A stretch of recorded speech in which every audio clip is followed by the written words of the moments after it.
ito naman kuya yung monitor. So, ay CPU pala. So, bale, na-reformat na rin natin to. Pang 3 days natin test ngayon. Tapos, na-replacean ko na rin siya ng CMOS battery. Ayan. So, nagkaroon siya ng failure sa OS. So, connected yung OS dun sa pinaka-hard disk niya. Kaya, ang recommendation ko dito, replacement. Ayan, ito. Ito na yung monitor ko, yung widescreen. Enhance widescreen. So, okay na tayo dyan.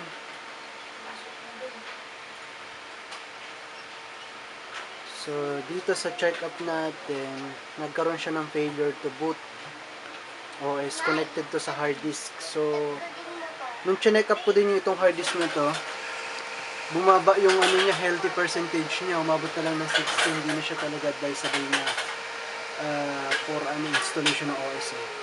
So, recommendation natin dyan for replacement na talaga. Para magamit pang mga tagalan. So, tinan mo kuya, yung tagal ng boot up niya, halos hindi siya mag-run. So, orderan ko na to kuya ng hard disk. Sabay ko na to para at least ito magamit na. Kasi medyo mataas yung specs niya. Pwede dito yung, nakahanap na rin ako ng ano nito ng AutoCAD. Tsaka SketchUp kaya niya install. So, kuya, replace ko na to kuya. So, go na natin to